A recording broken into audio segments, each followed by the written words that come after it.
పరిష్కారంలో మీరు గెలిపించుకున్న ఎంపీగా నా కర్తవ్యాన్ని నేను తూచా తప్పకుండా నెరవేరుస్తానని మల్కాజ్గిరి ఎంపీ ఈటెల రాజేందర్ తెలిపారు. మల్కాజ్గిరి నియోజకవర్గం నేరేడ్మెట్ డివిజన్ పరిధిలోని నేరేడ్మెట్ డివిజన్ కార్పొరేటర్ మీనా ఉపేందర్ రెడ్డితో కలిసి అమ్ముగూడ యాప్రాల్ గ్రేవీ యార్డ్ అభివృద్ధి పనులను ఎంపీ ఈటెల రాజేందర్ ప్రారంభించారు. ఈ సందర్భంగా వారు మాట్లాడుతూ ఏప్రిల్ 14 బహారీయుని పుట్టినరోజుతో పాటు తమిళ రాష్ట్ర ఏర్పాటు అయిన రోజు సందర్భంగా శుభాకాంక్షలు తెలుపుతున్నానని, తమిళులు ఆలయ నిర్మాణాలలో నిష్ణాతులై ఉంటారని, ఆలయాలను సుందరంగా పరిశుభ్రంగా ఉంచడంలో మీకు మీరే సాటి అని తెలిపారు. సనాతన ధర్మాన్ని ముందు ఉంచడంలో మోదీ ఎలా ముందుకు వెళ్తున్నారో చూడవచ్చన్నారు. భాషలు వేరైన భిన్నత్వంలో ఏకత్వం లాగా కలిసి ఉంటున్నామని, మీ ఐక్యత తెలంగాణ ఉద్యమంలో కూడా ఎంత గొప్పదని తమిళ గురించి చెప్పారు. ఈ కార్యక్రమంలో కార్పొరేటర్ శ్రావణ్, సునీత, శేఖర్ యాదవులతో పాటు బీజేపీ నాయకులు తదితరులు పాల్గొన్నారు.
మీతో తప్పకుండా మాట్లాడతానని చెప్పి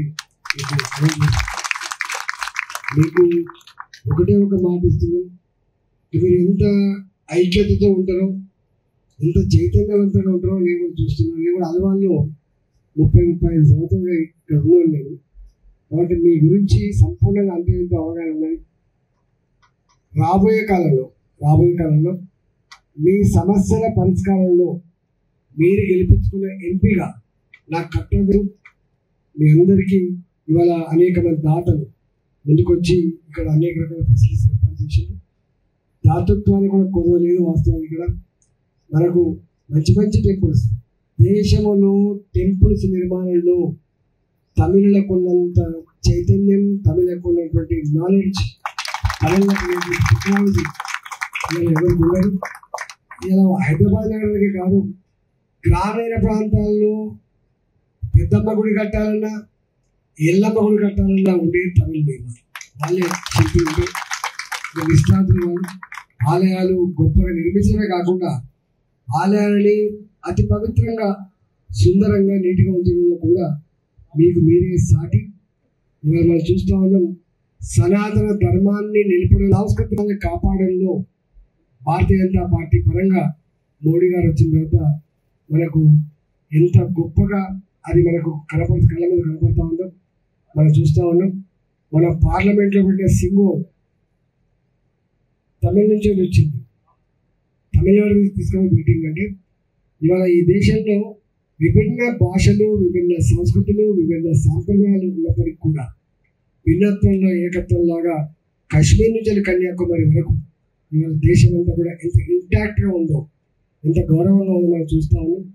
ఇవాళ ఇక్కడ భాషలు వేరు కావచ్చు, ఇక్కడి కస్టమ్స్ వేరు కావచ్చు, కానీ ప్రపంచంలో మన వాళ్ళు ఎక్కడ జీవిస్తున్నారు. నేను మొన్న సింగపూర్ పోయిన కావాలి, సింగపూర్ దగ్గర తమిళ కాలనీ ఉండేది, పెద్ద కాలనీ సింగపూర్. ఇది కేరళ వాళ్ళ కాలనీ. నేను అప్పుడే సముద్ర మార్గానికి అంటుకొని ఉన్న ప్రాంతాలన్నీ కూడా వలసపోయి బాగా డెవలప్ అయింది అని చెప్తున్నాను. వలసపోయిన జాతి ఎప్పుడు కూడా వలసపోయిన జాతి చాలా యాక్టివ్గా ఉంటుంది, చాలా చైతన్యవంతంగా ఉంటుంది, చాలా అడ్వాన్స్గా ఉంటుంది. అంటే దానికి సజీవ సాక్ష్యమే మేము అనేక దిక్కులో చూసాం. కాబట్టి ఇవాళ ఎవరైతే మైగ్రేట్ అవుతారో, మైగ్రేట్ అయ్యేటువంటి శక్తి సత్తా ఉంటుందో వాళ్ళు ఎక్కువ అభివృద్ధి చెందడానికి ఆస్కారం ఉంటుంది అనేది నేను సింగపూర్ పోయినప్పుడు చూసాను. అక్కడ మంత్రిగా పనిచేసే వాళ్ళు తమిళ నాకు తెలిసి. అట్లా భారతీయులు ఎక్కడ ఉన్నా కూడా వాళ్ళ